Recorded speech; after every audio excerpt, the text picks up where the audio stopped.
Hello everyone, welcome back to the channel. Today I want to talk to you about Neville Goddard's breathing technique. He mentions this in the lecture Andrew, and I have a video where I compiled everything he mentioned about it into one video in his voice. But today I want to clarify for you how I have used it.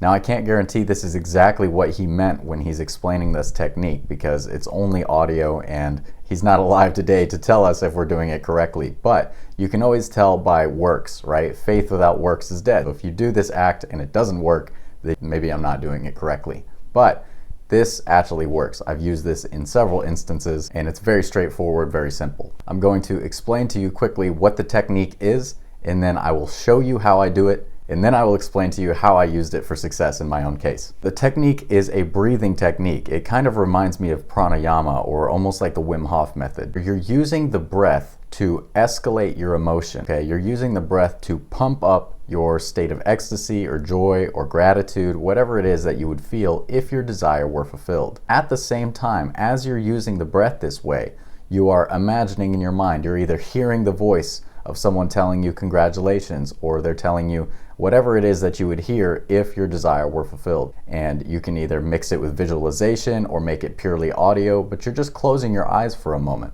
and focusing on that mental audio or mental image or both. And as you do so, you're breathing. And with each breath, you're amplifying the emotion. It almost feels like a rising of energy. And so he says you reach a peak and you explode. And I think a lot of people are very confused about this because he explains it's like taking a photo, setting it up in a time exposure. It's not that you're physically exploding, but it's a peak. It's a peak of energy. It's a peak of ecstasy. It's a peak of whatever emotion you would feel and energetic experience you would feel if your desire were fulfilled. And you're going above and beyond. Maybe you're way more ecstatic in this moment than you would actually be if it happened. But it's the energy of ecstasy, that heightened emotion that you get from pumping with the breath, that draws it to you more quickly, right? Emotion is energy in motion. So that's what you're using to draw to you the fulfillment of your desire. It shouldn't take more than 30 seconds. He explained that he would do it in moments for people if they asked something of him that was in alignment with the golden rule. The golden rule being, would I like it for myself if I were them? Yes? Okay. If not, no, I won't do it. Now I'll show you what that looks like. I'm not going to tell you what I'm manifesting, but perhaps I will say in the future when it comes true. So I'm putting into my mind's eye what I would see or hear if it were actually true already. Now that I'm doing it, I'm repeating it over and over, just viewing this mental image, hearing that mental audio. I'm taking deep breaths. I'm using the breath to amplify my emotion, feeling that it is done.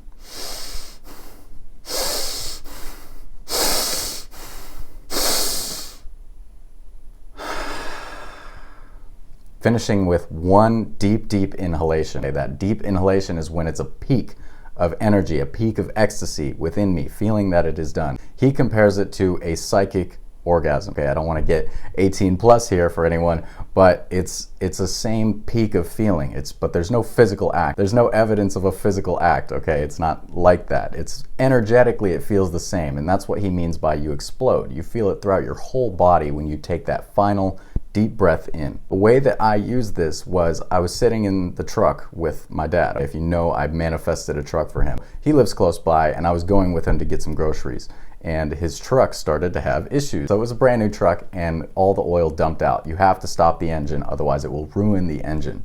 Okay, so he's sitting there and he has a trip that he needs to go on where he's hauling his boat.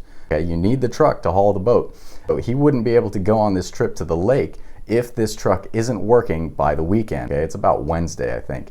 And so he's calling all these places and everybody's backed up because there's a labor shortage, right? According to the evidence of the senses, there's no way that the car can get in anywhere within a matter of days. Everything's weeks out. What you want to do in this situation is go into the imagination. So I imagined what I would hear from my dad on the phone next to me if his car was going to be fixed quickly. And he would say, "Oh, thank God."